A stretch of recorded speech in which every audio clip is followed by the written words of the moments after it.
Live షోకి స్వాగతం. అతిథుల పరిచయం శ్రీ సింగులూరి వెంకటేష్ గారు, ప్రముఖ విశ్లేషకులు, న్యాయవాది.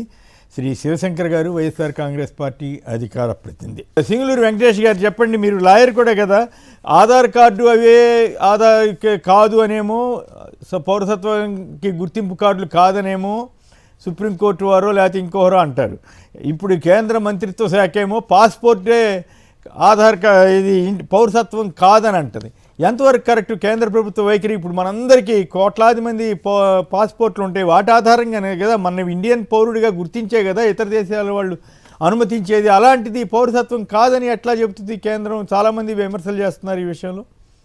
వెంకటేష్ గారు, చాలా గందరగోళంతో కూడుకున్నటువంటి ఒక విషయం సార్ ఇది. భారతదేశ పౌరసత్వాన్ని నిరూపించుకోవడానికి ఈ రోజు వరకు కూడా ఒక స్పష్టమైనటువంటి విధి విధానాలు లేకపోవటం అనేది చాలా విచారించదగ్గ విషయం. ఆధార్ కార్డు ఇంట్రడ్యూస్ చేసేటప్పుడు కేంద్ర ప్రభుత్వం, కాంగ్రెస్ గవర్నమెంట్ ఉన్నప్పుడు నందన్ నీలేకని గారి ఆధ్వర్యంలో జరిగినటువంటి ఈ కార్యక్రమం ఏదైతే ఉందో, వ్యక్తిగత భద్రత, గోప్యత ఉంటుంది అనే స్పష్టమైనటువంటి హామీతో ఈ రోజు ఆధార్ కార్డులు అందరికీ అందజేయబడింది. కానీ ఈ రోజు కోర్టులకు వచ్చేపాటికి కేంద్ర ప్రభుత్వం ఒక ద్వంద్వ వైఖరి వ్యవహరిస్తుంది. అటు పాస్పోర్ట్ కాదంటారు, ఆధార్ కార్డు కాదంటారు, ఓటర్ కార్డు కాదంటారు. ప్రభుత్వం యొక్క పౌరసత్వాన్ని లేదా భారతదేశ పౌరసత్వాన్ని ప్రజలు నిరూపించుకోవడానికి స్పష్టమైనటువంటి ఒక గుర్తింపు కార్డు ఏది అనేది ఈ రోజుకి కూడా కేంద్ర ప్రభుత్వం చెప్పలేకపోవడం అనేది చాలా విచారించదగ్గ విషయంగా మనందరం పరిగణించాలి. ముఖ్యంగా ప్రభుత్వ వ్యవస్థలు ఫెయిల్ అయినాయి.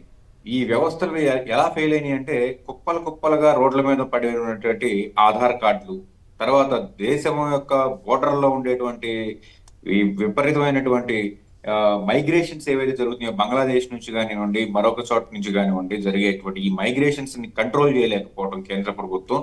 అట్ ద సేమ్ టైం భారతదేశ పౌరులు కాని వారికి కూడా ఆధార్ కార్డులు క్రియేట్ అయినవి ఇచ్చారు అని చెప్పేసి అని బోగస్ ఆధార్ కార్డులు కొందరు సృష్టించడం, ఇటువంటివి కూడా కొంత నష్టం చేస్తున్నట్లు. ఎప్పుడైతే ప్రైవేటైజేషన్ కి మద్దతుగా ఆధార్ కార్డు ఇన్ఫర్మేషన్ ప్రైవేటు వ్యక్తుల చేతిలో పెట్టారో, ఆటోమేటిక్ గా ఈ ఆధార్ కార్డుకు ఉన్నటువంటి విలువ తగ్గిపోయిందని చెప్పేసి అని చెప్పాలి. ఒక మొబైల్ నెంబర్ కి మనం వెళ్ళి మన ఫోన్ నెంబర్ ఇస్తే ఎంటైర్ డేటా వాళ్ళ చేతిలో ఉంటుంది. సో ఖచ్చితంగా దీనికి ట్యాంపర్ చేయడానికి కానీ మరొకదానికి కానీ ఇక్కడ చాలా ప్రస్ఫుటంగా వాళ్ళందరి చేతిలోకి వెళ్ళిపోయినటువంటి ఈ క్రమంలో ప్రభుత్వం తప్పించుకుంటుంది. ఆధార్ కార్డు యొక్క ఇన్ఫర్మేషన్ ని మాత్రమే పౌరసత్వంగా మేము గుర్తించట్లేదు అని చెప్పి. సరే, ఆధార్ కార్డుకి సంబంధించి లేదా పాస్పోర్ట్ కి సంబంధించి వీళ్ళ యొక్క వ్యాఖ్యలు సమర్థనీయమే అని అనుకున్నట్లయితే, మరి గుర్తింపుని గుర్తించడానికి ఏ కార్డుని మళ్ళీ ఇంట్రడ్యూస్ చేస్తారో అర్థం కానటువంటి ఒక పరిస్థితి ఈ రోజు భారతదేశంలో క్రియేట్ అయింది. అంటే ఇక్కడ ఇంకొక పాయింట్ కదండి, అమెరికా, కెనడా, బ్రిటన్ ఏ దేశం తీసుకున్నా పాస్పోర్ట్నే కదా ప్రధానంగా వాళ్ళు ఆ దేశ పౌరుల కింద లెక్కేసి వెంటనే పుట్టిన వెంటనే ఇచ్చేస్తారు కదా అక్కడ పాస్పోర్ట్తో సహా అన్ని. ఇక్కడ భారత్లో ఎందుకు అట్లా గందరగోళం? ఇప్పుడు విదేశాంగ శాఖ తప్పులో కాలేసినట్లయినా కాదా?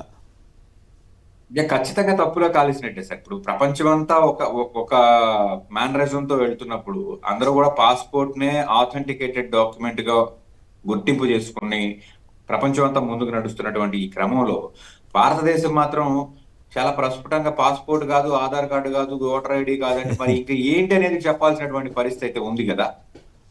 అవును, అసలు గుర్తింపు కార్డు ఏంటి అనేది వీళ్ళు చెప్పరు. ఉన్న కార్డ్స్ ఏమో ఈ గుర్తింపు కాదు అని చెప్పేసి అని అంటారు. అంటే ప్రభుత్వం ఎక్కడ ఫెయిల్ అయ్యిందో అక్కడి నుంచి మొదలుపెట్టి మళ్ళీ కొత్త గుర్తింపు కార్డుని లేదా పౌరసత్వానికి సంబంధించినటువంటి మళ్ళీ ఇంకొక కార్యక్రమాన్ని తీసుకొస్తుందా అనేది ప్రజల్లో గందరగోళం నెలకొంది. ముఖ్యంగా విదేశీ ప్రయాణాలు చేసేటువంటి ప్రయాణికులకి ఇది చాలా ఇబ్బందికరంగా మారేటువంటి ఒక పరిస్థితి. అఫీషియల్ గా పాస్పోర్ట్ ఈజ్ నాట్ ద ఏమంటారు, పౌరసత్వానికి సంబంధించినటువంటి డాక్యుమెంట్ గా మేము గుర్తించట్లేదు అని అంటే, ఇతర దేశాలకు ప్రయాణం చేసేటువంటి భారతీయుల్ని ఏ రకంగా భారతీయులుగా గుర్తించాలి అనేది ఒక విధి విధానాలు లేకుండా ఇలాంటి ఒక అస్పష్టమైనటువంటి విషయాలని, ఇలాంటి ఒక అస్పష్టమైనటువంటి ప్రకటనలు చేస్తే అందరూ గందరగోళానికి గురయ్యేటువంటి పరిస్థితి. నాట్ ఓన్లీ ఇన్ ఇండియా, పక్క దేశాల్లో కూడా భారతీయుల పోవడానికి ఇది ఒక కారణంగా మనం అందరం కూడా ఫేస్ చేయాల్సినటువంటి ఒక సమస్య. రైట్. చెల్లెమ్మలకు మరో మాసం 2 ఏళ్లుగా 0 వడ్డీ రాయితీ 0. చంద్రబాబుపై మాజీ సీఎం జగన్ ఆగ్రహం.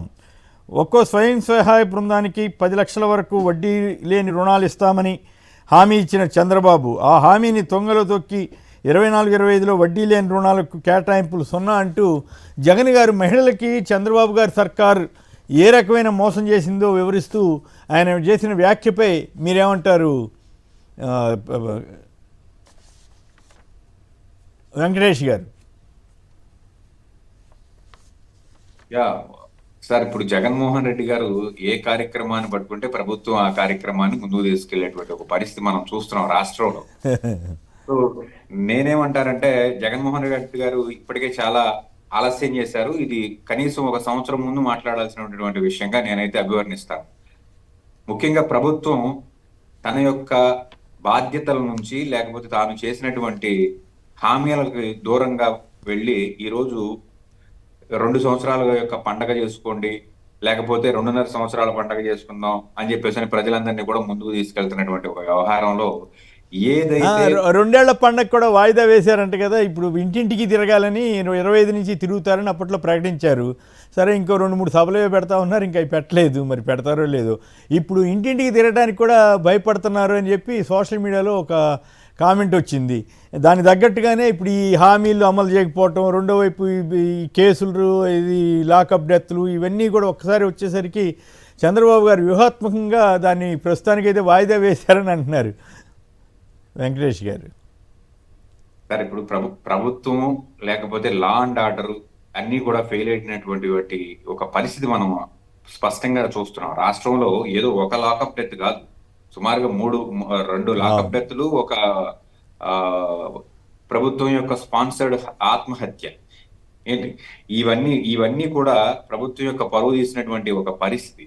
అయితే ఈ కార్యక్రమాలన్నిటిని తొంగలో దొక్కడానికో లేకపోతే పక్కకు తీసుకెళ్ళడానికో ఐపీఎల్ అనో ఏపీఎల్ అనో ఏదో కొత్త కార్యక్రమాలు, వింత కార్యక్రమాలు చేస్తున్నటువంటి ఒక పరిస్థితి మనం చూస్తున్నాం రాష్ట్రంలో. ఇతర రాష్ట్రాల నుంచి సినిమా నటులను తీసుకురావటం, కొత్త అప్డేట్స్ ఇవ్వటం ఏదో చేస్తున్నారు, కానీ ప్రజలైతే దీని నుంచి డీవియేట్ అయ్యేటువంటి పరిస్థితి కనిపించట్లేదు. ఈ రోజు కూటమి ప్రభుత్వం అనగానే మా 15,000 ఎప్పుడు ఇస్తారు, మా 18,000 ఎప్పుడు ఇస్తారు అనేటువంటి ఒక కార్యక్రమాన్ని గట్టిగా నిలదీసేటువంటి ఒక పరిస్థితి ఈ రోజు ఆంధ్రప్రదేశ్ రాష్ట్రంలో మహిళలు అడగడానికి సిద్ధంగా ఉన్నారు. అదే అందులో భాగంగానే వడ్డీ రాయితీ కూడా ఇస్తామని డ్వాక్రా మహిళలకి ఎగ్గొట్టారనేది జగన్ గారి ఆరోపణ. ఎస్, ఇప్పుడు నాకు తెలిసి జగన్ గారు ఈ విషయంలో గట్టిగా అడిగారు కాబట్టి ఖచ్చితంగా ఒక వారం రోజుల నుంచి 4 రోజుల లోపల వడ్డీ ఇస్తారా, లేకపోతే దీని మీద స్పష్టమైనటువంటి ఒక ప్రకటన అయితే ప్రభుత్వం వైపు నుంచి ఖచ్చితంగా వచ్చి తీరుతుంది. Right, okay. ఇక శివశంకర్ గారు కూడా మనతో ఉన్నారు. శివశంకర్ గారు చెప్పండి, చెల్లెమ్మలకు మరో మాసం 2 ఏళ్లుగా 0 వడ్డీ రాయితీ 0 అంటూ జగన్ గారు ఆగ్రహం వ్యక్తం చేశారు చంద్రబాబు సర్కార్ మీద.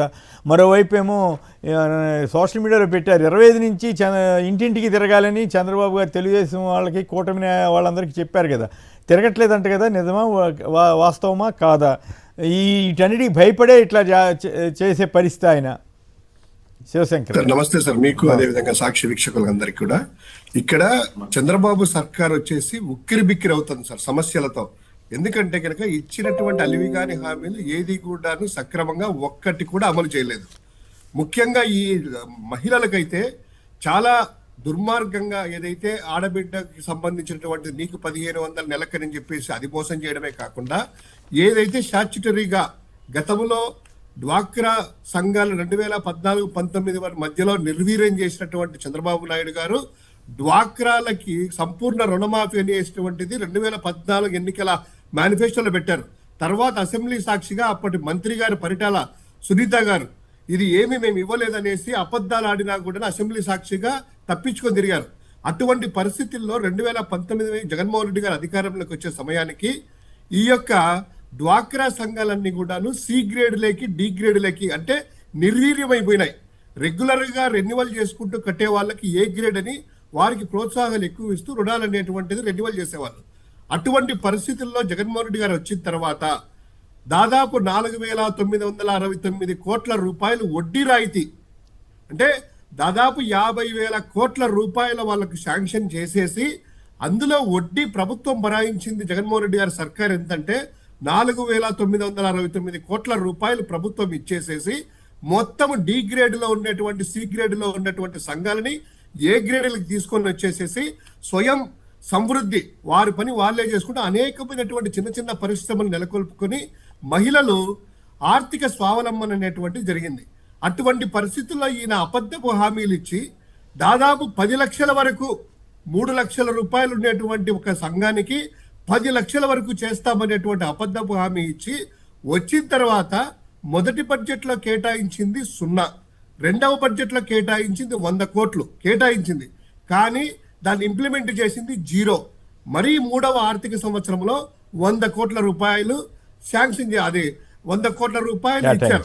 ఏది హామీ దాంట్లో బడ్జెట్ల కేటాయింపులు, కానీ అమలు చేసింది 0. సో ఈ విధంగా మరోసారి 2019-24 మధ్యలో ఉన్నటువంటి ఏ సంఘాలన్నిటి కూడా బి గ్రేడు, బిలో ఉన్నటువంటి సి గ్రేడు ఇవన్నీ అయిపోయేసి ఈరోజు రాష్ట్రంలో మహిళల పరిస్థితి చాలా అధ్వానంగా ఉంది. అదేవిధంగా it impact to the entire economic status of the Andhra Pradesh sir ప్రభుత్వం. ఎందుకంటే వీళ్ళ దగ్గర ఉన్నటువంటి ఆ యొక్క 49,000 కోట్ల రూపాయలు ప్రజల్లోకి వచ్చినప్పుడు వాళ్ళలో వాళ్ళు ఉపాధి పొందుతూ ఆర్థికంగా రాష్ట్రాన్ని కూడా బలోపేతం చేస్తారు. ఈరోజు మేనిఫెస్టోలో క్లియర్గా ఏం చెప్పారు? 10 లక్షల రూపాయల వరకు సంఘానికి ఇస్తాము అన్నారు. తర్వాత వడ్డీలన్నీ చేస్తామన్నారు. P4కి అనుసంధానం చేస్తామన్నారు. ఇవన్నీ కూడా ఒక్కటి కూడా అమలు చేయకుండా ఈరోజు రూపాయి సున్నా కూడా ఇవ్వకపోతే ఎలా సార్? ఆర్థిక సంఘాలు బలపడతాయా? ఈ మహిళా సంఘాలు ఎలా వస్తాయి?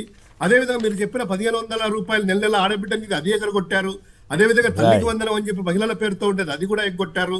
సో ఈ రోజు చాలా అధ్వాన్నమైనటువంటి పరిస్థితుల్లో మహిళల పరిస్థితి ఈ వర్గం కూడా ఉంది. ఏ వర్గము కూడా సంతోషంగా లేరు. అన్ని వర్గాలను నడ్డి విరిచేశారు. వ్యవస్థలన్నీ కూడా పాడు చేస్తున్నారు. ఈ యొక్క మహిళా సంఘాలకు ఏదైతే మీరు పొదుపు సంఘాలకు మీరు చెప్పినట్టు చేయకపోతే జగన్మోహన్ రెడ్డి గారు ఈరోజు ట్విట్టర్ ద్వారా ఎక్స్లో మిమ్మల్ని ఏ విధంగా హెచ్చరించారో ఖచ్చితంగా వైఎస్ఆర్ కాంగ్రెస్ పార్టీ ఈ మహిళా లోకం పట్ల మహిళల పట్ల అండగా ఉంటుంది.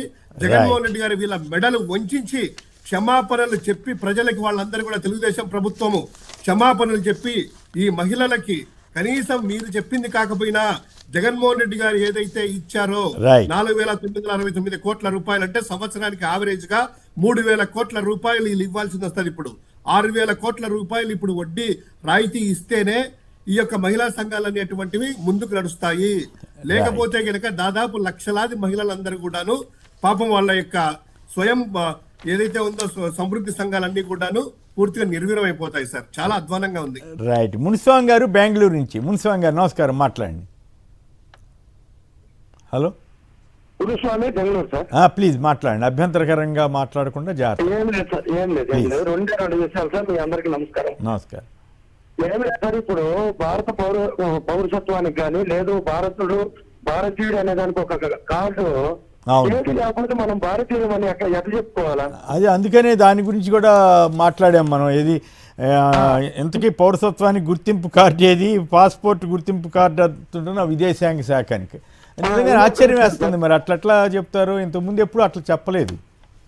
ఇంకొక విషయం సార్, ఆధార్ కార్డుకు మంచి ఆలోచన ఉందని ప్రతిదానికి లింక్ చేసిండ్రు. అవును, భూమి రిజిస్ట్రేషన్ చేసుకుంటే ముందు ఆధార్ కార్డు అడుగుతున్నారు. మరి కరెక్ట్. మరి ఇప్పుడు ఆధార్ కార్డు కూడా చల్లకపోతే రేపు ఎలక్షన్ అప్పుడు పౌరసత్వం కాదంటున్నారు, కానీ ఎలక్షన్ అప్పుడు గుర్తింపు కార్డు కింద ఒప్పుకుంటున్నారు. అటెండర్ సార్, గుర్తింపు లేని దానికి మళ్ళీ ఎలక్షన్ అప్పుడు గుర్తింపు కార్డు ఎందుకని కదా?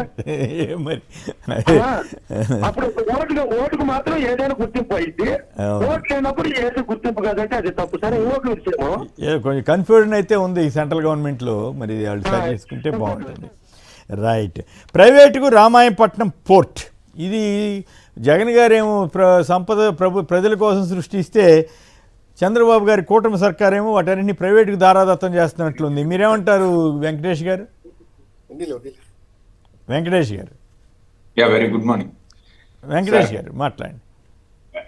ఒక్క రామాయపట్నం ఏంటి సార్? ఈ రాష్ట్రంలో ప్రైవేటు వాళ్ళు అడగాలే గాని అసెంబ్లీ సెక్రటేరియట్ కూడా ఇచ్చేసేటువంటి ఒక పరిస్థితి మనందరం చూస్తున్నాం.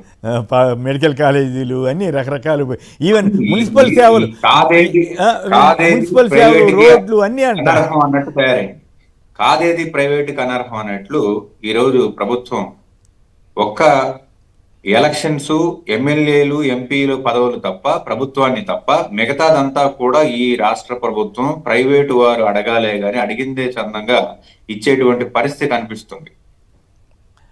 నిజం చెప్పాలంటే అసలు రామాయపట్నం సంబంధించినటువంటి ఒక వ్యవహారం ఏదైతే ఉందో, ఈయన యొక్క నేచర్ మనం అబ్జర్వ్ చేస్తే, ఈ రాష్ట్ర ముఖ్యమంత్రి గారి నేచర్, కాకినాడ పోర్టుని ఎలా అయితే ప్రైవేటు పరం చేశారో,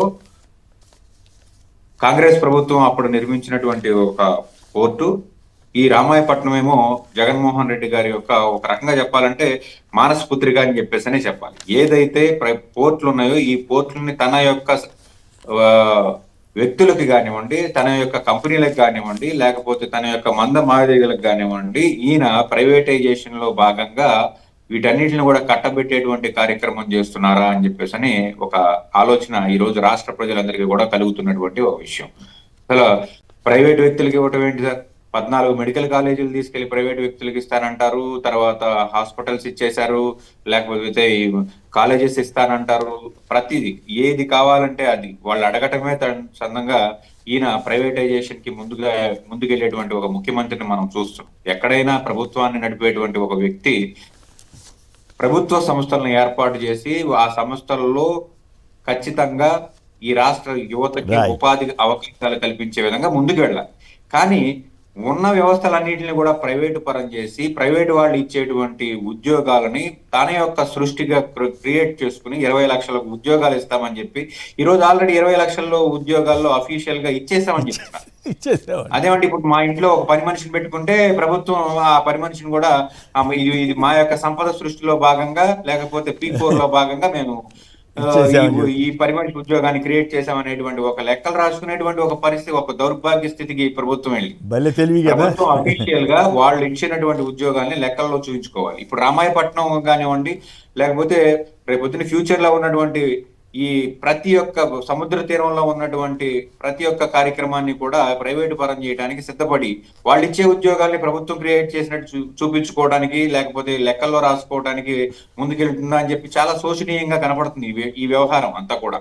రైట్. అంటే ఆ రకంగా కూడా ప్రభుత్వం ప్రైవేటు రంగంలో తీసుకురావడం తప్పు కాదు. కానీ ఇక్కడ పాయింట్ ఏంటంటే జగన్ గారు 5,000 కోట్లు ఖర్చు పెట్టి డెవలప్ చేసిన దాన్ని అక్కడ ఆల్రెడీ కొంతమందికి జాబ్స్ అవన్నీ కూడా క్రియేట్ అయినాయి కదా, వాటిని తీసుకెళ్లి ప్రైవేట్ వాళ్ళకి అప్పచెప్పడం ఏంటనేదే సమస్య. ఇప్పుడు అది ఒక కొత్త పోర్టుని ప్రైవేట్ వాళ్ళు నిర్మించుకోవడానికి అనుమతులు ఇవ్వడం వేరు, ఆల్రెడీ ప్రజల యొక్క ధనంతో క్రియేట్ చేయబడినటువంటి ఒక పోర్టును తీసుకెళ్లి దాని యొక్క అంచనాలకు విలువకి తక్కువ రేటుకి తీసుకెళ్లి వాళ్ళకి అప్పచెప్పటం, దాని యొక్క మెయింటెనెన్స్ కానివ్వండి, దాన్ని నడిపేటువంటి సత్తా లేదు అని చెప్పేసి ప్రభుత్వం డొల్లతనం యొక్క బయట వేసుకోవడమే కదా.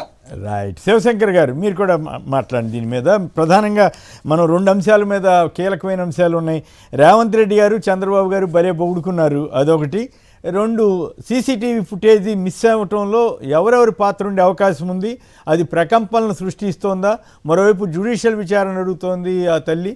సో ఆ 2 ప్రధానంగా వెళదాం. ముందుగా ఇటువంటి కొన్ని ఇతర అంశాలు కూడా చర్చించిన తర్వాత వాటికి వెళదాం. ఇది రామాయపట్నం మీద సంక్షిప్తంగా మాట్లాడి.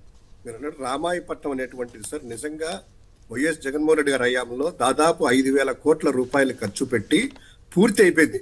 అంటే పోర్టు పూర్తి కావడమే కాకుండా మల్టీ బెర్త్ కార్గో హ్యాండ్లింగ్ అనేటువంటిది కూడా పూర్తి అయిపోయేసి ఎన్నికల కోడ్ రావడం వల్ల దాన్ని లాంఛనంగా ప్రారంభం అనేటువంటిది కాలేదు.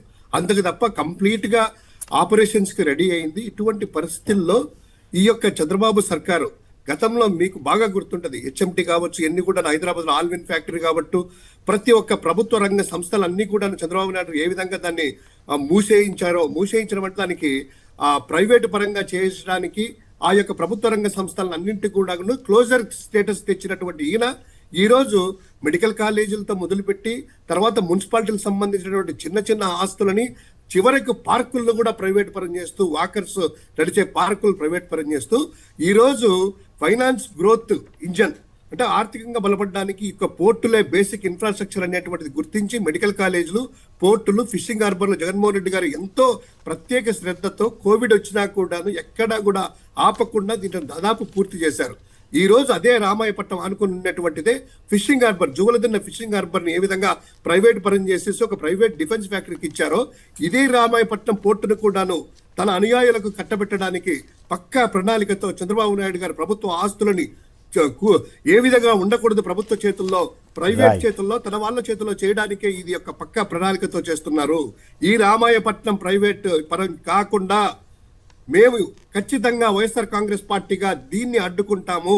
మెడికల్ కాలేజీలు ఏ విధంగా ప్రైవేటు పరానికి వెళ్లే క్రమంలో ఏ విధంగా వైఎస్ఆర్ కాంగ్రెస్ పార్టీ జగన్మోహన్ రెడ్డి గారు ఇన్వాల్వ్ అయ్యి చేశారో, అదే విధంగా రామాయపట్నం పోర్టును కూడా ఏదైతే మానస పుత్రిక, ఆంధ్రప్రదేశ్ కి మానస పుత్రిక అయినటువంటి ఈ యొక్క హార్బర్స్ ని, అదేవిధంగా ఈ యొక్క పోర్టులని ప్రైవేటు పరం కాకుండానే ఖచ్చితంగా దీనికి ప్రణాళికాబద్ధంగా అమలు చేసేసి దీన్ని ప్రైవేట్ పరం కాకుండా చూస్తాం సార్. నిజంగా నేను కూడా చూశానండి ఎలక్షన్స్కి ముందు. చాలా అద్భుతంగా దాదాపు 70-80% పూర్తయిందని అక్కడ అధికారులు చెప్పారు.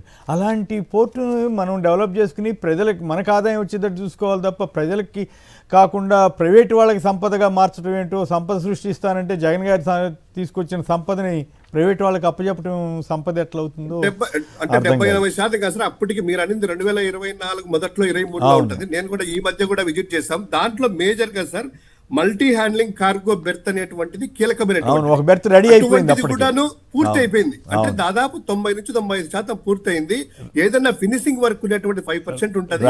లాంఛనంగా ఎన్నికలు కూడా రాకపోతే ఈ పార్టీకి ప్రభుత్వం లాంచ్ చేసేసి ఆపరేషన్స్ కూడా స్టార్ట్ అయ్యింది సార్. రైట్. అమరావతిలో ఆగని దందా.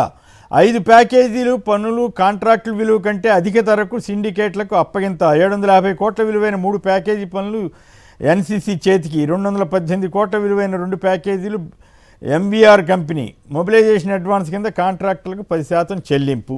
అమరావతి రివర్ ఫ్రంట్ అభివృద్ధికి కన్సల్టెంట్లకు టెండర్లు. మాస్టర్ ప్లాన్ డిపిఆర్ తయారీకి ఆహ్వానం. సో మొత్తం ఈ డబ్బంతా ఈ రకంగా అవుతుందన్నమాట. ఇంతకంటే ఇంట్రెస్ట్ ప్రజాశక్తిలో వచ్చింది. భూ సమీకరణకు 95 పోస్టులు అంట. ఇప్పుడున్న భూ సమీకరణ కాకుండా కొత్తదో ఏం పాడు. సిఆర్డీఏకి అనుమతి ఇచ్చిన ప్రభుత్వం. ఉండవల్లి లేఅవుట్కు 426 కోట్లట. ఒక ఈవన్ రక్షణ గోడకు 313 కోట్లు. అరే కృష్ణానదికి కూడా జగన్ గారి టైంలో వాల్ కట్టిస్తే అంత అయినట్లేదు. జ్యుడిషియల్ అకాడమీకి 125 కోట్లు, హైకోర్టు కాకుండా అనమాట. ఇది మీరు వెంకటేష్ గారు చెప్పండి, ఆ ప్రాంతం వాసే కదా, ఏమనిపిస్తుంది ఈ రకంగా వందల కోట్లు, ఈ రకంగా రక్షణ గోడ కోసం కూడా 313 కోట్లట, భూ సమీకరణకి మళ్ళీ 95 మందిని పోస్టులట, మరి వాళ్ళకి వేల కొద్ది జీతాలు ఇవ్వాలి కదా, ఎందుకు ఇట్లా ఇంత దందాగా నడుపుతోందనే విమర్శలు వచ్చినా కూడా ప్రభుత్వం అదే రకంగా ముందుకెళ్తున్నట్లుంది కదా. సంక్షిప్తంగా మీ కామెంట్ చెప్పండి. క్షమించాలి, వేల కొద్ది కాదు, లక్షల కొద్ది జీతాలు ఇవ్వాల్సినటువంటి ఇక్కడ స్పష్టంగా చెప్పేటువంటి విషయం ఏంటంటే, అమరావతి 2వ దశలో తీసుకునేటువంటి భూ సమీకరణ ఏదైతే ఉందో, ఈ భూ సమీకరణకి ప్రజలు కానివ్వండి లేదా ప్రతిపక్షాలు కానివ్వండి పూర్తిగా వ్యతిరేకం. ఎందుకంటే ఆల్రెడీ తీసుకున్న 50,000 ఎకరాలు లేదా 35,000 ఎకరాలు ఏదైతే ప్రభుత్వం సేకరించిందో, దీనిలో స్పష్టమైనటువంటి డెవలప్మెంట్ జరగకుండా 2వ దశలో భూ సమీకరణకు వెళ్ళడం అనేది ప్రజలు అక్కడ ప్రజలందరూ కూడా తీవ్రంగా వ్యతిరేకిస్తున్నారు. ముఖ్యంగా చెప్పాలంటే జగన్మోహన్ రెడ్డి గారు ప్రపోజ్ చేసినటువంటి మావిగన్ అనేటువంటి ఒక గ్రోత్ కారిడార్ గా మనం గుర్తించాల్సినటువంటి ఒక పరిస్థితి ఉంది. గుంటూరు, విజయవాడ, మచిలీపట్నానికి సంబంధించినటువంటి ఈ కారిడార్ ఏదైతే ఉందో, 2వ దశలో మీరు అమరావతి మీ భూములు ఉన్నాయి లేకపోతే మీ అల్లుళ్ళ భూములు ఉన్నాయి కాబట్టి వెనక్కి వెళ్లకుండా ముందుకు వెళ్తే ఈ 3 సిటీస్ అమరావతి రాష్ట్రానికి పట్టుకొమ్మలుగా తయారయ్యేటువంటి ఒక పరిస్థితి మనందరం కూడా స్పష్టంగా చూస్తున్నాం. ప్రభుత్వానికి కావాల్సినటువంటి భూమి కానివ్వండి, ప్రభుత్వ భూమి కానివ్వండి, అంటే ప్రధానంగా సరే ఆ యాంగిల్ కాకుండా ఇక్కడ పాయింట్ ఏంటంటే, ఈ రకంగా ఖర్చు పెట్టడం, రక్షణ గోడకి 313 కోట్లట. ఇవన్నీ నిజంగానే ఇప్పుడు మనం చూసాం, సెంట్రల్ గవర్నమెంట్ అంచనాలకి స్టేట్ గవర్నమెంట్ అంచనాలకి ఒక చదరపడుకి ఖర్చు పెట్టే వ్యయం మీద అంత భారీ తేడా 3-4 రెట్లు ఎక్కువ ఉంటాం. సో ఇవన్నీ కూడా ఇన్ని విమర్శలు వస్తున్నా కూడా ప్రభుత్వం ఎందుకు ఇట్లా ముందుకెళ్తుందని దాని మీద సంక్షిప్తంగా చెప్పండి దయచేసి. టైం వేరే అంశాలు కూడా. ఖచ్చితంగా అండి, ఇక్కడ అమరావతిలో మీరు ఏ కన్స్ట్రక్షన్ చూసుకున్నా సహజంగా విజయవాడ, గుంటూరుతో పోల్చుకుంటే కనీసం 100% ఎక్కువ అయ్యేటువంటి ఒక పరిస్థితి మనందరం కూడా గమనించాల్సినటువంటి విషయం. ఎందుకంటే నదీ పరివాహక ప్రాంతం, మీరు ఖచ్చితంగా రాఫ్ట్ ఫిల్లింగ్ చేసే ఏ బిల్డింగ్ కట్టాలన్నా రాఫ్ట్ ఫిల్లింగ్ చేసి చేయాల్సినటువంటి ఒక పరిస్థితి ఉంటుంది. కాబట్టి కొంత ఎక్కువ అందరూ కూడా యాక్సెప్ట్ చేయాలి. కాకపోతే మరీ ఇంత దారుణంగా అమరావతి పేరుతో దోపిడీగా జరుగుతుందని చెప్పేసి అని మనందరం చెప్పక తప్పదు. అనేక వేల కోట్ల రూపాయలు ఈ రోజు అక్కడ రోడ్ల నిర్మాణం పేరుతో, మరొక నిర్మాణం పేరుతో పక్కకి తీసుకున్నటువంటి ఒక పరిస్థితి. ప్రభుత్వం ఇదే కాదండి, ఇంకా చాలా చాలా లక్షల కోట్ల రూపాయలు ఇక్కడ ఇన్వెస్ట్ చేయాల్సినటువంటి ఒక పరిస్థితి వస్తుంది. అందరూ అనుకున్నట్టు 1 లక్ష కోట్లతో అమరావతి తయారయ్యేటువంటి పరిస్థితి కాదు. ఖచ్చితంగా 5 లక్షల కోట్ల రూపాయలకి తగ్గకుండా అమరావతి నిర్మాణానికి ప్రభుత్వం ఖర్చు చేయబోతుంది అనేది మనందరికీ అర్థమవుతున్నటువంటి ఒక విషయం. ఎందుకంటే ఈ రోజు కనీసం అమరావతి అనే కాన్సెప్ట్ లో కనీసం 5% పనులు అవ్వలేదు. మనం 50,000 కోట్ల రూపాయలు అమరావతి పేరుతో అప్పు చేసిన మాట ప్రజలందరూ కూడా తెలుసుకోవాల్సినటువంటి విషయం. ఈ 5% కూడా కంప్లీట్ చేయనటువంటి అమరావతికి 50,000 కోట్లు అయితే రిమైనింగ్ ఆస్పెక్ట్ ఎంతో. అమరావతి ప్రజా రాజధాని అని చెప్పేసి ముఖ్యమంత్రి గారు ప్రకటించారు. Self financing project. దీనికి ప్రభుత్వం తరపు నుంచి ఎటువంటి భద్రత కానివ్వండి, ఆర్థికంగా అప్పులు కానివ్వండి ఏమి చేయాల్సినటువంటి పరిస్థితి లేదని చెప్పేసి ప్రభుత్వం ప్రకటించింది అమరావతిని కన్స్ట్రక్ట్ చేసేటప్పుడు. కానీ ఈ రోజు ప్రతి అప్పుకి కూడా ప్రభుత్వమే గ్యారంటీ ఇవ్వాల్సినటువంటి పరిస్థితి. రేపు పొద్దున ఈ అప్పులు అమరావతి కట్టలేకపోతే ఎక్కడ నుంచి బ్యాంకులకి రీషెడ్యూల్ చేస్తారు, లేకపోతే ఎక్కడ నుంచి బ్యాంకులకి తీసుకొచ్చి ఈ అప్పులు కడతారు అని నేరుగా ఆంధ్రప్రదేశ్ ఖజానా నుంచి కట్టాల్సినటువంటి ఒక పరిస్థితి మనందరం కూడా క్రియేట్ చేసుకున్నటువంటి పరిస్థితి. రైట్. తుంగభద్ర జల సమస్యలపై హై పవర్ కమిటీ ఏర్పాటని సాక్షిలో వచ్చింది. ఓకే, ఇక ఎల్లో మీడియా చూడండి ఎంత హైప్ ఇచ్చింది అంటే, జల సంరక్షణకు జననేతల దీక్ష. కాంగ్రెస్, టీడీపీ, బీజేపీకి సంబంధించినటువంటి ముఖ్యమంత్రులు కానీ కేంద్ర మంత్రి కానీ కలిసిన నేపథ్యంలో ఎంత హైప్ ఇవ్వడానికి ప్రయత్నం చేశారో బాగానే ఉంది. అంటే వాళ్ళు పెట్టిన తీరు, సమస్య పరిష్కారానికి కృషి చేస్తున్నారని చెప్పడం వేరు. జననేతలు అంటే మరి కేసీఆర్ను జగన్ గారు ముఖ్యమంత్రిగా ఉన్నప్పుడు కలిసినప్పుడు ఇదే నేతలంతా ఏ రకంగా కేసీఆర్ గారిని కానీ జగన్ గారిని అయితే ఇంకేముంది తెలంగాణకి రాసిచ్చేస్తున్నారు ఆంధ్రాని కూడా విమర్శించారు కదా. ఇక్కడ ఇరిగేషన్ ప్రాజెక్టుల మీద వాళ్ళు కలిసినప్పుడు జల జగడాలకు చెక్ పెట్టారని ఇంకొక ఎల్లో మీడియా రాసింది. మరి రాయలసీమకి నీరు ఇచ్చే లిఫ్ట్ ఇరిగేషన్ ఓపెన్ చేస్తారా? ఇక వీళ్ళిద్దరూ పొగుడుకున్నారు. ఏమని పొగుడుకున్నారంటే, రేవంత్ రెడ్డి నా శిష్యుడు, డాషింగ్ డైనమిక్ సీఎం, అన్ని విషయాలపై తరచూ చర్చించుకుంటాం. ఇది బాగానే ఉంది. ఈ పాయింట్ కీలకమైంది అనుకుంటా. తెలంగాణ అభివృద్ధి కోసం ఎంతో కృషి చేస్తున్నారు అలా అంటూ ఆయన పొగిడితే, రాజకీయంగా నా గురువు, పాలనలో ఆయన అనుభవం ఉపయోగించుకుంటానంటూ, మరి అంతకుముందు శిష్యుడంటే అని ఆ పదం వాడకూడదు, నేను వాడితే నాకు అంత నచ్చదు. ఆ పదాన్ని వాడి నన్ను శిష్యుడు అంటారా ఫలానా ఆయనకి చంద్రబాబు గారికి అంటూ తిట్టారు. మరి ఇప్పుడైతే ఆయన ఇద్దరు ఒప్పుకున్నట్టుగా పేపర్లో వచ్చింది. సో దీని మీద మీరేమంటారు శివశంకర్? సార్, ఇప్పుడు నిన్న జరిగినటువంటి పరిణామం, ఎవరైనా కూడా జల సంరక్షణ గురించి కానీ నీటికి సంబంధించినటువంటి సమస్యలు లేకుండా అందరు రాష్ట్రాలు బాగుండాలనేటువంటిది జగన్మోహన్ రెడ్డి గారు కూడా మొదటి నుంచి చెప్తున్నారు. నా రాష్ట్ర ప్రయోజనాలతో పాటు పక్క రాష్ట్ర ప్రయోజనాలు కూడా ముఖ్యమే. అటువంటి అప్పుడు నా రాష్ట్రానికి కానీ నా ప్రజలకు అన్యాయం జరగద్దు అనేటువంటిది ఒకటి. నిజంగా నిన్న ఒకరికొకరు పొగుడుకోండి, అది మీ ఇష్టం. ఎందుకంటే ఒక తానులో ముక్కలే మీ ఇద్దరు కూడాను. ఇది ప్రత్యేకంగా చెప్పాల్సిన అవసరం లేదు. మీరు అన్నట్టు ఎవరో ఒకరు ఏదో శిష్యుడు అని రాశారని చెప్పారని ఇచ్చేసి ఆయన మాటలు ఏం మాట్లాడినారు మీరు చెప్పకూడదే కానీ నేను చెప్పొచ్చు. అంటే ఆయన మాటలే ఏదో చెప్పుతో కొడతా ఎవరైనా అట్లా మాట్లాడితే కనుక అనేటువంటి మాటలు కూడా మాట్లాడినారు. ఎవడు శిష్యుడు, ఎవడు నాకు సహచరులు మేము అని చెప్పారు. ఈ రోజే మన శిష్యుడు గురువు ఏంటి అని అట్లా అన్నారు. నాకు గురువు ఏంటి, నేను శిష్యుడు ఏంటి, నాకు గురువు ఎవరు అని చెప్పి నా సహచరులు మేము ఇద్దరము, నా స్టేచర్ కూడా ఆయన స్టేచర్ తో పాటు ఈక్వల్ అని చెప్పారు. ఓకే, అది మీ ఇష్టం, ఈరోజు కొడుకోండి. కానీ ఇక్కడ ఒకటి, నిన్న ముగ్గురు కూర్చున్నారు, కేంద్ర మంత్రి కూడా వచ్చారు, బాగుంది. తుంగభద్ర గేటు గురించేసి మీ యొక్క నేనున్నాను ఏది పార్టీల పరంగా వాళ్ళ ఆలోచన మాటలు ఎలా ఉన్నాయంటే, భారతీయ జనతా పార్టీలో ఎన్డీఏలో ఏదైనా అవసరం వస్తే రేవంత్ కి శివకుమార్ కు నేనున్నాను, నాకేదన్నా అవసరం అయితే కాంగ్రెస్ లో భవిష్యత్తులో నాకు మీ ఇద్దరు ఉండండి, మనందరం ఒకటే అన్నటువంటి ఉంది. కానీ నిజంగా వాళ్ళ చిత్తశుద్ధి ఉంటే సార్, అదే కర్ణాటక సంబంధించినటువంటిది ఆంధ్ర తెలంగాణలకి పూర్తిగా కృష్ణా జలాలు ఏదైతే ఆల్మట్టి నుంచి వస్తాయో, ఆల్మట్టి అడుగు 519 మీటర్ల నుంచి 524 మీటర్ల వరకు 29.8 మీటర్ల వరకు పెంచుతున్నారు కదా. 70,000 కోట్ల రూపాయలు బడ్జెట్లు కేటాయించేసేసి ఎవరు వద్దన్నా కూడా సుప్రీంకోర్టులో స్టే ఉన్నా కూడా ఇది ఆగేది లేదు, ఆపేది లేదని ఇదే డికే శివకుమార్ గారు నీటిపారుదల శాఖ మంత్రి, ఆ రోజు డిప్యూటీ సీఎం గా మాట్లాడినారు, సిద్ధరామయ్య గారు మాట్లాడారు.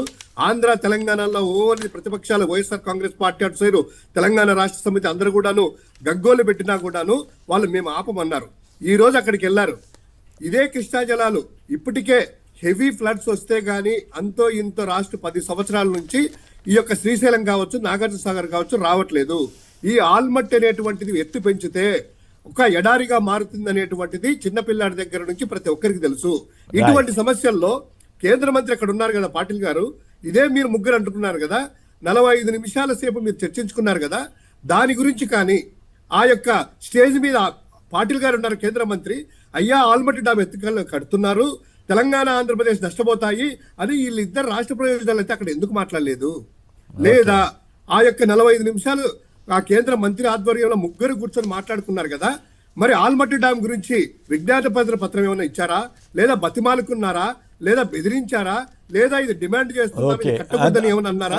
దాంతోపాటు రాయలసీమ లిఫ్ట్ ఇరిగేషన్ జల జగడాలకు చెక్ అని ఎల్లో మీడియా పెట్టింది కదా, కీలకమైనటువంటి రాయలసీమ లిఫ్ట్ ఇరిగేషన్ పథకం గురించి మరి చంద్రబాబు గారు ఎందుకు ఆపేశారో, లేదే కాదు మాకు అవసరం అని ఈయన అడిగారా, రేవంత్ రెడ్డి ఒప్పుకున్నారా? ఆ పాయింట్ కూడా ఉంటే బాగుండేదేమో కదా సంక్షిప్తంగా. సార్, ఏదైతే ఆల్మట్టి డ్యామ్ తో పాటు రాయలసీమ కరువు సీమ అనేటువంటి ఈ ప్రాంతానికి రాయలసీమ ఎత్తిపోతల పథకం మాత్రమే ఒక సొల్యూషన్ అనేటువంటిది అందరికీ తెలుసు. అటువంటి ప్రాజెక్టుని రేవంత్ స్వప్రయోజనాల కోసము, రాజకీయ ప్రయోజనాల కోసము సీక్రెట్ మీటింగ్ లో నేను చంద్రబాబు గారిని అడిగితే నాకు ఓకే చేశారు, రాయలసీమ ఎత్తిపోతల పథకాన్ని ఆపు చేశారని చెప్పి అసెంబ్లీ సాక్షిగా మాట్లాడిన తర్వాత ఇక్కడ అంతా కూడా 2 రాష్ట్రాల ప్రజలు ఎంత మాట్లాడినా కూడా నోరు విప్పని చంద్రబాబు ఈ రోజు ముగ్గురం కలిసాము, ఒక సొల్యూషన్ వచ్చింది, జలనేతలు అని అన్నారు కదా, మరి ఈ రాయలసీమ ఎత్తిపోతల పథకం రాయలసీమ కరువు ప్రాంతానికి ఆయన ఓకే చేశారా? ఈయన ఆ యొక్క రాయలసీమ ఎత్తిపోత పూర్తయిన దాన్ని కడుతున్నారా? ఇది కేవలము రాజకీయ ప్రయోజనాల కోసము. భవిష్యత్తులో కాంగ్రెస్ వస్తే నన్ను కాపాడండి, ఇప్పుడు ఏదైనా ఉంటే కూటమిలో మేము ఎన్డీఏలో ఉన్నాం కాబట్టి నేను మీకు మాట్లాడతాము, మీకు మేము మాకు మీరు, నీకు నేను నాకు నువ్వు అన్నట్టే ఉంది. కానీ పొగడ్తలతో ఏంటి సార్ రాష్ట్ర ప్రయోజనము? ఏంటి సార్ రాష్ట్ర ప్రయోజనాలు ఏంటి? ఆ యొక్క నా మిత్రులు, నా సహచరులు, నా గురువు, నా శిష్యుడు ఇంత అనుభవం అంటున్నారు కదా, ఏం చేశారని రాష్ట్ర ప్రయోజనాల కోసం ఒక్క మాటైనా మాట్లాడారా? ఆల్మట్టి డామ్ ఎత్తు తగ్గించండి చెప్పదు, టైం తక్కువ ఉంది. ఇది చాలా ముఖ్యమైనటువంటి పదే జనాలు గుర్తు చేసేది అంటే ఇంత కీలక అంశాలు మాట్లాడకుండా మీరు పొగుడుకుంటే ఎవరికి ప్రయోజనము? ప్రభుత్వ సొమ్ముతో ప్రైవేట్ జట్లు వేసుకుని అక్కడికి వెళ్ళేసి ప్రైవేట్ పరం చేసేటువంటి మీరు ఈ మాటలు మాట్లాడడానికి ఏ విధంగా జనాలు ఆశిస్తారు సార్? ఓకే వెంకటేష్ గారు, పోలీస్ బాసులకు తెలిసే సీసీటీవీ ఫుటేజ్ మాయం, ఎస్పీ లేదా కమిషనర్ అనుమతి లేకుండా ఫుటేజ్ తొలగింపు సాధ్యం కాదంటూ వచ్చిన వార్త, నా కుమారుడు లాకప్ డెత్పై జ్యుడిషియల్ విచారణ జరపాలని ఎల్లో మీడియాలోనేమో సహకరించింది ఎవరు, ఆయనకి ఎవరు 2 అనుచరులు ఉన్నారు, ఇట్లా చాలా కథ వచ్చినాయి. సో నిజంగానే ఈ టెక్నికల్ పాయింట్లో ప్రకంపనలు సృష్టిస్తున్నట్లుగా అనుకోవాలా ఈ కేసు? ఆల్రెడీ ప్రకంపనలు సృష్టించడం కాదండి, సృష్టించేసింది. ముఖ్యంగా చెప్పాలంటే విజయవాడ సిటీ సివిల్ కోర్టు ఖచ్చితంగా సీసీటీవీ ఫుటేజ్ తీసుకురావాల్సిందే అని చెప్పేసి అని క్రిస్టల్ క్లియర్ గా ఆదేశాలు జారీ చేసినట్టు మాట వాస్తవం. దాని మీద ప్రభుత్వం మల్లగొల్లాలు పడుతుంది. అట్ ద సేమ్ టైం హైకోర్టులో కూడా ఈ ఎవిడెన్స్ ట్యాంపరింగ్ అనేది జరిగితే, అంటే ప్రభుత్వం ఈ రోజు వరకు కూడా ఎక్కడా కూడా హోమ్ మినిస్టర్ కానివ్వండి, కన్సెంట్ డిపార్ట్మెంట్ కి సంబంధించినటువంటి రిమాండ్ రిమార్ట్లు తప్ప ఖచ్చితంగా సాయి యొక్క మృతి జరిగింది, లాకప్ డెత్ జరిగింది అనేది కన్ఫర్మ్ చేస్తూ ఎక్కడా కూడా ప్రభుత్వం నోరు మెదపనటువంటి ఒక సిచ్యువేషన్ మనందరం చూస్తున్నాం. వెళ్తున్నారు, పరామర్శిస్తున్నారు, వస్తున్నారు, రకరకాల కారణాలు చూపిస్తున్నారు. కానీ ఖచ్చితంగా ప్రభుత్వం తన సంజాయిషిని ఈ రోజు వరకు కూడా అఫీషియల్ స్టేట్మెంట్ గా ఎక్కడా కూడా ఇవ్వలేదు. అట్ ద సేమ్ టైం ఈ సిట్ విచారణ ఏదైతే ఉందో వాళ్ళ ఆధ్వర్యంలో వేసినటువంటి రిమాండ్ రిపోర్ట్ లో లాకప్ డెత్ జరిగిన మాట వాస్తవం అని చెప్పేసి అని క్రిస్టల్ క్లియర్ గా కోర్టుకు తెలిపారు. కాబట్టి దీన్ని అఫీషియల్ స్టేట్మెంట్ గా చూసుకోవాలి. అట్ ద సేమ్ టైం ఖచ్చితంగా సీసీటీవీ ఫుటేజ్ ఏదైతే ఉందో ఇది ట్యాంపరింగ్ కి గురైంది. బస్ స్టాండ్ లో సీసీటీవీ ఫుటేజ్ కూడా టెక్నికల్ ప్రాబ్లం వచ్చిందా? హలో, సీజ్ అయినట్లుంది. రైట్, శివశంకర్ గారు చెప్పండి, ఎస్పీ లేదా కమిషనర్ అనుమతి లేకుండా ఫుటేజ్ తొలగింపు సాధ్యం కాదు, చట్టం నిబంధనల ప్రకారం మీరు అనుమతి ఉండాలంటూ ఇవాళ వచ్చిన కథ, ఈ పరిణామం ఎటుదారి తీస్తుంది? ఖచ్చితంగా సార్, ఇది సీసీ కెమెరా ఫుటేజ్ అనేటువంటిది గతంలో ఇదే ప్రభుత్వము 3 నెలల కిందట అనుకుంటాను ఒక నిర్బంధం కేసులో హైకోర్టు వారికి ఒక వీళ్ళు బాధితుడు నిందితులు వెళ్ళి అడిగేస్తే ఇటు సీసీటీవీ పనిచేయలేదు అంటున్నారు, తీసేశారు లేదా స్విచ్ ఆఫ్ చేశారని అంటే కనుక అప్పుడు ప్రభుత్వం ఇచ్చినటువంటి సమాధానం ఏంటంటే హైకోర్టు వారికి ఇది స్టేషన్ హౌస్ ఆఫీసర్ పరిధిలో ఉండదు, పోలీస్ కమిషనరేట్ కావచ్చు లేదా ఎస్పీ కార్యాలయాల్లో కమాండ్ కంట్రోల్ వాళ్ళకు మాత్రమే ఆ పవర్స్ కానీ రిమూవ్ చేసేదని అధికారం ఉంటది, కింద వాళ్ళకు ఉండదని చెప్పిచ్చేసి ఇదే ప్రభుత్వము చెప్పడం జరిగింది పోలీస్ డిపార్ట్మెంట్. తర్వాత సార్ ఈ సీసీటీవీ ఫుటేజ్ అనేటువంటిది నిజంగా సిట్ పారదర్శకంగా విచారణ చేస్తే అది స్టేషన్ హౌస్ ఆఫీసర్ పరిధిలో ఉండదు. అదేవిధంగా police command control room district పరిధిలో ఒక లైవ్ ఫుటేజ్ ఉంటుంది అక్కడ చూసుకోవడానికి, అక్కడ ఒక డేటా స్టోరేజ్ ఉంటుంది. దాని తర్వాత డీజీపీ ఆఫీస్ సంబంధించినటువంటి స్టేట్ ఆఫీస్లో కూడా ఒక డేటా స్టోరేజ్ ఉంటుంది. అంటే 2 లేయర్స్లో సేవ్ అవుతుంది. ఒకవేళ డేటా సెంటర్లో రిమూవ్ చేసినా కూడాను డిఆర్ అని ఉంటుంది, డేటా రికవరీ సెంటర్ అని, అందులో కూడాను స్టోర్ అవుతుంది.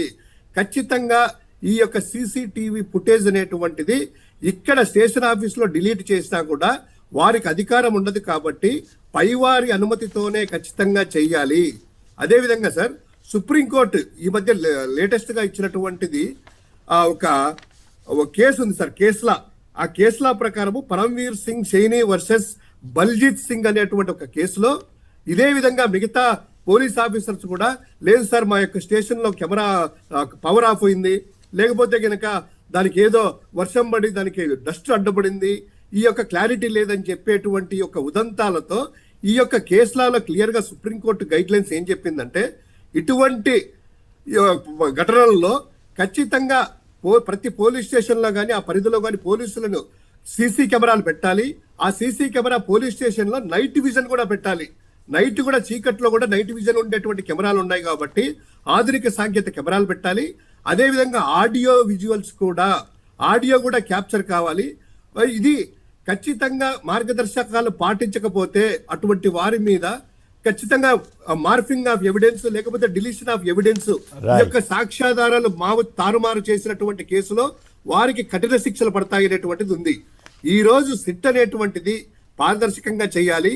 ఈ సీసీ ఫుటేజ్ లో ఎవరెవరు వచ్చారు, ఎప్పుడు విచారణ చేశారు, ఎక్కడికి తీసుకెళ్లారు, జడా శ్రవణ్ గారు చెప్పినట్టు హోటల్ తీసుకెళ్లారా, ఆ పోలీస్ ఆఫీసర్స్ ఎవరు, డిలీట్ చేసినప్పుడు లాగ్ డీటెయిల్స్ కూడా ఉంటాయి, ఎక్కడ డిలీట్ చేశారు, ఏ ఐడి నుంచి ఏ యూజర్ ఐడి నుంచి డిలీట్ చేస్తారనేటువంటిది లాగ్ ఆడిట్ లాగ్ లో కూడా ఉంటది. ఇది ఖచ్చితంగా ఎవరు తప్పించుకోలేరు. అయితే ఇవన్నీ బయటకు వచ్చే అవకాశం ఉందా లేదా? మళ్ళీ వెంకటేష్ గారు లైన్లోకి రాగలిగారు, మీరు క్లోజ్ చేస్తే ఆయనతో కూడా మాట్లాడించి టైం కూడా తక్కువ. సార్ సిన్సియర్ గా చేస్తే ఈ యొక్క విచారణ అనేది చేస్తే వస్తాయి. ఈ యొక్క పోలీసులు ప్రభుత్వాన్ని రక్షించడానికి ఇళ్ల మనుషులే కాబట్టి ఇలా చేస్తే అవన్నీ కూడా బయటికి రావు. సిబిఐ చేత చేస్తే ఖచ్చితంగా స్వతంత్ర దర్యాప్తు సంస్థ అయినటువంటి సిబిఐ ద్వారా చేస్తేనే ఈ వాస్తవాలన్నీ వెలుగులోకి వస్తాయి. ప్రభుత్వ పెద్దలు పోలీసు పెద్దలు దీని వెనకాల ఉన్నారు కాబట్టి ఈ సిట్టులో బయటికి రావు అనేటువంటిది మేము నమ్ముతా ఉన్నాము. రైట్. వెంకటేష్ గారు చెప్పండి, నిజంగానే ఎస్పీ లేదా కమిషనర్ అనుమతి లేకుండా ఫుటేజ్ తొలగింపు సాధ్యం కాదు అని రూల్స్ చెప్తున్నప్పుడు మరి వీళ్ళు ఎట్లా తప్పించుకోగలుగుతారు? డైరెక్ట్గా అంబటి రాంబాబు గారు, పేరు నాని గారు ఇట్లాంటి వాళ్ళు చాలా గట్టిగా ఫైట్ చేస్తున్నారు కదా ఈ ఫుటేజ్ విషయంలో కానీ కమిషనర్ మీద ఆరోపణలు కానీ, వీటి మీద మీ అభిప్రాయం ఏంటి? ఖచ్చితంగా పోలీసు ఉన్నతాధికారుల యొక్క ఇన్వాల్వ్మెంట్ లేకపోతే ఈ హత్య జరిగేది కాదు, ఈ సీసీటీవీ ఫుటేజ్లు మిస్ అయ్యేది కావు, లేదంటే 40 రోజుల తర్వాత ఎఫ్ఐఆర్ కట్టబడేది కాదు.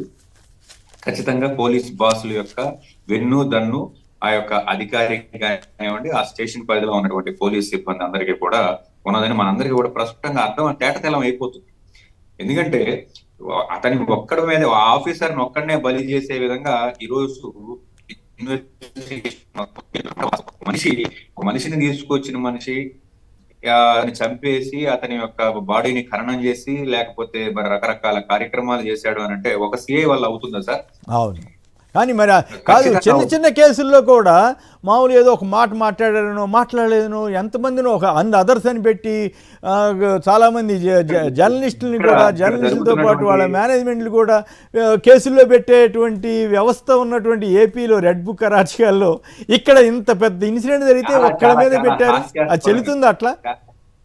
చాలా హాస్యాస్పదంగా ఈ రోజు ప్రభుత్వం తన యొక్క విచారణ ముందుకు తీసుకెళ్తుంది. కేవలం నాగరాజు గారిని మాత్రమే దీనిలో బలిపశువుని చేసి రిమైనింగ్ స్టేషన్ మొత్తాన్ని కూడా కాపాడేటువంటి ఒక కార్యక్రమాన్ని ముందుకు తీసుకెళ్తున్నారు. సీసీటీవీ ఫుటేజ్ ఎక్కడికి పోదని ఖచ్చితంగా సీసీటీవీ ఫుటేజ్ వస్తుంది.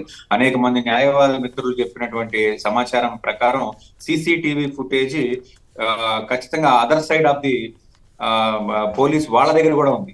ఖచ్చితంగా పోలీసులు కానీ మేము చేతులు ఎత్తేస్తాం, మా దగ్గర సీసీ ఫుటేజ్ లేదంటే పెదవాడ బార్ అసోసియేషన్ లో ఉన్నటువంటి న్యాయవాదుల దగ్గర కొంతమంది దగ్గర ఉన్నదని సమాచారం. వాళ్ళు తీసుకొచ్చి ఎవిడెన్స్ ని పెట్టి ఈ యొక్క ప్రభుత్వం యొక్క పరువు మరింత దిగజార్చే విధంగా వాళ్ళు సంచలన విషయం, మీరు సంచలన విషయం చెప్పారా, ఇప్పుడు మళ్ళీ వాళ్ళ మీద పడతారేమో ఈ కేసుకు సంబంధించిన ఆఫీసర్లు. ఎందుకంటే ఒక రకంగా చెప్పాలంటే ప్రభుత్వమే, ఈ ప్రభుత్వంలో ఉన్న పార్టీలకు సంబంధించిన వ్యక్తులే ఈ రోజు అతనికి బెయిల్ పిటిషన్ కి వకాలతులు ఫైల్ చేసినటువంటి ఒక పరిస్థితి. ఈ ప్రభుత్వమే అతనికి వెన్నుదన్నుగా ఉన్నటువంటి ఒక పరిస్థితి మనందరం కూడా క్రిస్టల్ క్లియర్ గా మాట్లాడుకోవాలి. అతని యొక్క లాయర్లు ఎవరు? ప్రభుత్వానికి సంబంధించినటువంటి లాయర్లు కాదా? ఈ కేసుని రాజీ చేయాలని ప్రయత్నం చేసిన వాళ్ళు ఎవరు? కూటమి ప్రభుత్వంలో ఉన్నటువంటి నాయకులు కాదా? ఇవన్నీ కూడా ఈ ప్రభుత్వం యొక్క స్పాన్సర్డ్ స్కీమ్స్ ద్వారానే జరుగుతున్నది అని చెప్పేసి మనం నొక్కి ఒక్కాడించక తప్పదు. కేవలం లాకప్ డెత్ విషయంలో ఈ రాష్ట్రంలో కాదు, ఈ దేశంలో ఎక్కడా కూడా ఒకే ఒక్క ఆఫీసర్ మీద ఎఫ్ఐఆర్ కట్టినటువంటి చరిత్ర లేదండి. ఒక లాకప్ డెత్ జరిగితే కనీసం ఇద్దరి మీద కడతారు. కనీసం ఎంత ప్రభుత్వం మనదైనా ఒకటి తల పట్టుకున్నాడు, ఒకటి కాళ్ళు పట్టుకున్నాడు, ఇద్దరు కలిపి మోసుకెళ్లారని చెప్పేసి చెప్పడానికైనా ఇద్దరిని కడతారు. ఇక్కడ కేవలం నాగరాజు అనేటువంటి ఆఫీసర్ మీద మాత్రమే ప్రభుత్వం కాన్సన్ట్రేట్ చేసింది. రిమైనింగ్ పోలీస్ స్టేషన్ మొత్తాన్ని కూడా వదిలేసి, ఎందుకంటే వాళ్ళు నిజం చెప్తారు. వాళ్ళు నిజం ఏం చెప్తారు, పై ఆఫీసర్ దాకా వెళ్తుంది, ప్రభుత్వంలో వాళ్ళకి వెళ్తుంది, చుట్టుకుంటది కాబట్టి ఆ జాగ్రత్త పడ్డారనుకోవాలేమో. అసలు ఎక్కడా లేదండి. ఇది చాలా చిత్రమైన విచిత్రం. ఒక రకంగా చెప్పాలంటే ఒక్క ఆఫీసర్ మీద ఎఫ్ఐఆర్ కట్టి ఇన్వెస్టిగేషన్ చేశాము, సిట్ చేశాము, ప్రభుత్వం న్యాయం చేస్తుంది, ముఖ్యమంత్రి గారు దీని మీద సీరియస్ అయ్యారు. ముఖ్యమంత్రి గారి కేసు గురించి మాట్లాడలే, ఆ ఇష్యూ గురించి, కులం గురించి మాట్లాడుతున్నాడు ఆయన. ఇద్దరు ఒకే కులం వాళ్ళు అయితే ఇట్లా తప్పుకోవచ్చు. తెలియదు. డిప్యూటీ ముఖ్యమంత్రి గారు అయితే మరీ అసందర్భంగా అతను నిర్దోషిగా వచ్చినటువంటి కేసుల్లో ముద్దాయిగా చూపిస్తున్నాడు. 2017 అంటే చంద్రబాబు గారి నాయకత్వంలో ఉన్నటువంటి ప్రభుత్వంలో అతని మీద పోక్సో కేసు కట్టబడింది. ఆ తర్వాత ఆ కేసు ఎక్విటల్ అయి బయటకు వస్తే 14 ఏళ్ల పిల్లని రేప్ చేశాడు, అతన్ని ఉంచాలా, అతన్ని social element, anti social element, అతన్ని నేను వెన్నుదన్నుగా ఉండాలా. అయినా కూడా చంపే హక్కు ఎవరికి? అట్లా చంపడం మొదలు పెడితే ఇక అసలు ఎక్కడ అంతం ఎక్కడ ఉంటుందండి. రైట్, థ్యాంక్ యూ సింగులూరు వెంకటేష్ గారు, శివశంకర్ గారు, ఇద్దరికి కూడా ధన్యవాదాలు. ఇది నేటి వార్తా విశ్లేషణ కార్యక్రమం. నమస్కారం. మరిన్ని అప్డేట్స్ కోసం ఛానల్ను సబ్స్క్రైబ్ చేయండి. నోటిఫికేషన్స్ కోసం బెల్ ఐకాన్ పై క్లిక్ చేయండి.